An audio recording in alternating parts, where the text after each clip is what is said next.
sudah buat persiapan untuk mati di sini angkat tangan? Sudah ready. Tunggu masa saja. Hari-hari tunggu. Bila sudah malam, kenapa belum mati? Ada yang angkat di belakang sana. Betul? Siapa yang sudah ready siap untuk hadapi kematian anytime, sudah ready siap? Angkat tangan lagi sekali. Masya Allah. Tak jadi pula angkat. Cancel. Subhanallah, muslimin muslimat sekalian. Kita tidak akan pernah lengkap persiapan untuk menghadapi kematian. Tidak akan pernah. Sebab persiapan untuk menghadapi kematian adalah sepanjang hayat kita, sepanjang umur kita. Dan jika kita merujuk kepada firman Allah surah Al-Mulk ayat yang kedua, A'udzubillahi minasyaitonirrajim, Allazi khalaqal mauta wal hayata liyabluwakum ayyukum ahsanu amala. Allah yang menciptakan mati, disebut mati dulu. Allazi khalaqal mauta wal hayata. Kenapa disebut mati dulu barulah hidup? Allah yang menciptakan mati dan juga hidup untuk menguji di kalangan kamu siapakah yang paling baik amal solehnya. Subhanallah, Allahu Akbar. Para ulama bincang kenapa disebut mati dulu. Kerana kematian itu lebih cepat daripada hidup. Bila mati datang, umpama sekelip mata. Kehidupan dirasakan panjang, kita sudah rancang. Mereka saja yang lalai. Ya, ayatnya. Biasa ayat sekarang, mereka sudah lama rancang, kita saja yang lalai. Subhanallah, Allahu Akbar. Muslimat sekalian, kematian bila datang sangat cepat. Kita kadang sudah rancang lama. Raya tahun ini mau pakai baju warna apa ya? Padahal lagi 3 bulan. Kurang 3 bulan lah. Macam confident akan hidup lagi kan? Dan tidak salah pun buat persiapan. Bukan kata tidak boleh buat persiapan. Kadang si kita sudah rancang. Bang, besok kan pergi kenduri rumah orang.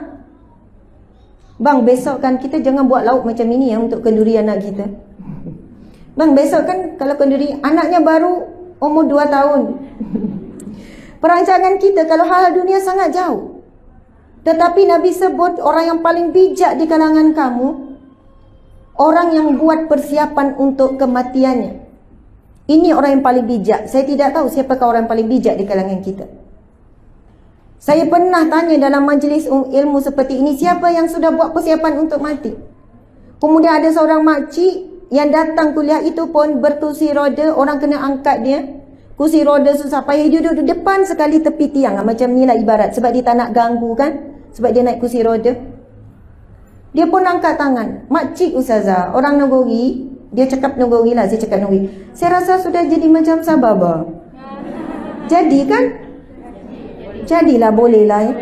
Alah, sokonglah, Masya Allah, supaya selalu datang.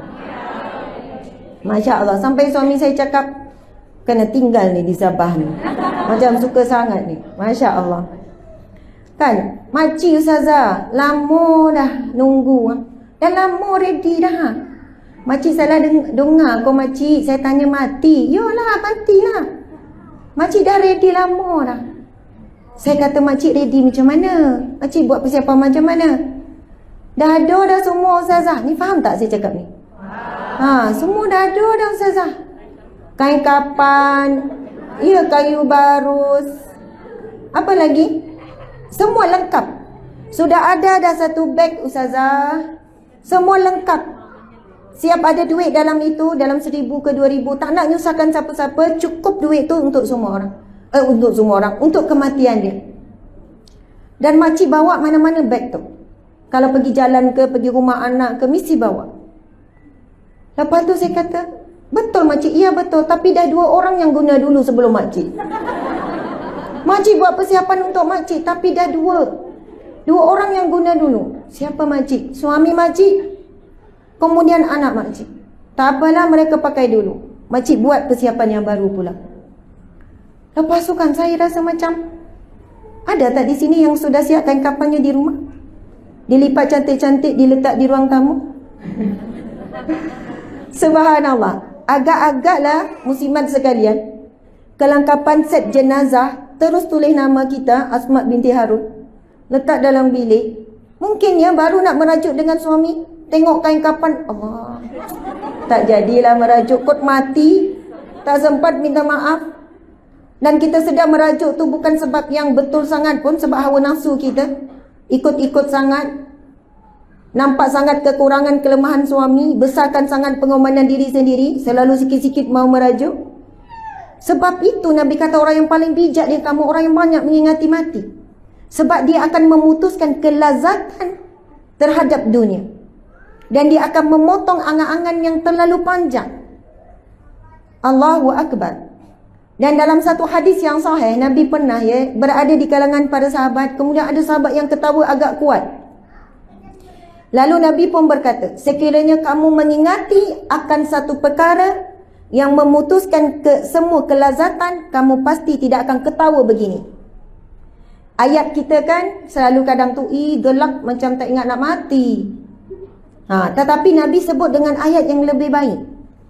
Nabi berkata kepada sahabat, sekiranya kamu mengingati satu perkara yang akan memutuskan segala kelazatan, maka kamu tidak akan ketawa terbahak-bahak begini. Lalu sahabat bertanya, apakah itu ya Rasulullah? Rasulullah sebut tentang kematian. Allahu Akbar. Jika kita betul ingat dan yakin bahawa mati itu boleh berlaku bila-bila masa, kita mesti tidak menyimpan dendam walau kepada siapa sahaja. Walau seteruk dan sejahat apa khianat yang dibuat pada kita, kita tidak akan menyimpan dendam atau perasaan. Tetapi kerana kita bukan betul-betul yakin bahawa mati itu bila-bila masa, kita masih lagi membiarkan perasaan yang boleh merosakkan hati kita berdiam di dalam hati kita, bukan hati orang lain. Allahu Akbar. Ramai mana orang yang di dalam kubur menyesal, kenapa aku tidak memilih untuk memaafkan apabila melihat besarnya pahala memaafkan. Allahu Akbar. Sehingga Allah berfirman dalam surah Ar-Ra'd, dalam surah Ar-Ra'd ayat yang ke-20 hingga 24, antara ayat tu, 4 ciri manusia yang akan masuk ke syurga bersama dengan ibu, ayah, nenek, moyang, pasangannya, anak-anak zuriat keturunan. Maksudnya, bila ada 4 ciri ni, dia akan masuk syurga sekeluarga. Bukan keluarga kecil, tetapi keluarga besar. Sampai atuk, nenek, kiri dan kanan sampai ke bawah. 4 ciri disebut di dalam firman Allah ini. Yang pertama, orang yang menjaga solatnya. Ya, bila sebut jaga solat, bukan solat biasa-biasa. Solatnya di awal waktu, usaha untuk solat di awal waktu dengan tenang, dengan khusyuk.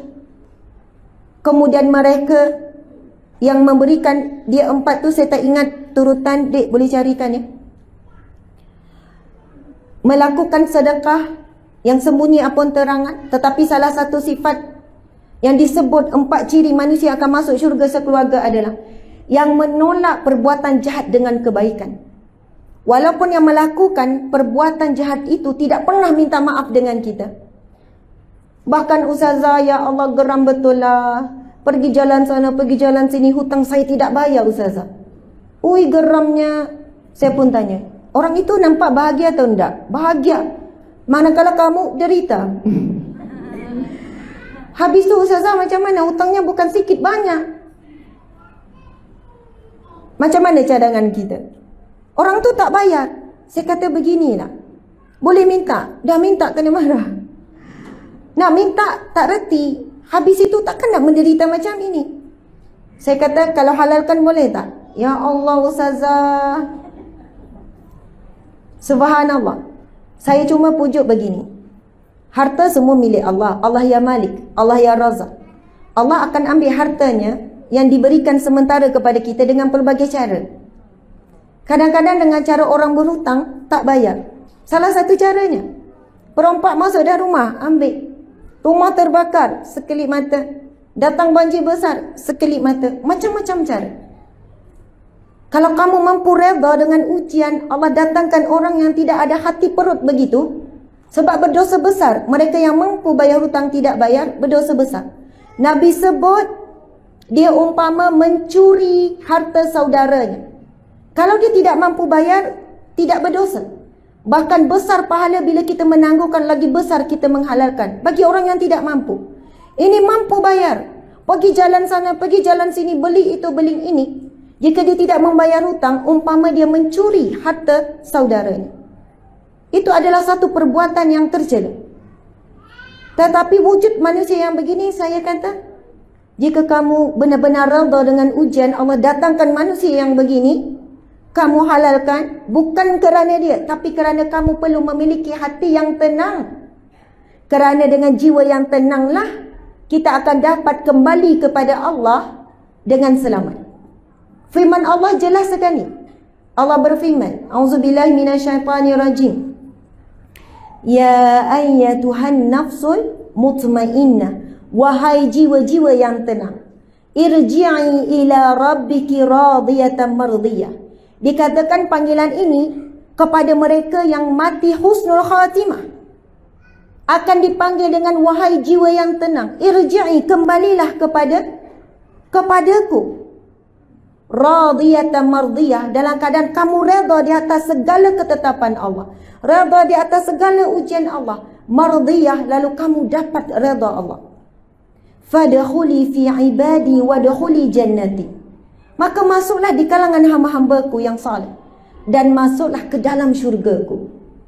Sebab itu untuk memiliki jiwa yang tenang bukan hanya dengan zikrullah. Memang benar Allah berfirman, ala bi zikrillahi tatmainnul qulub.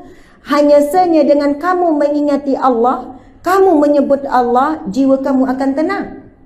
Ia juga membawa maksud dalam kamu dihina, kamu dikhianat, kamu tidak dibayar hutang, maka kamu masih lagi melihat bahawasanya itu adalah perencanaan Allah.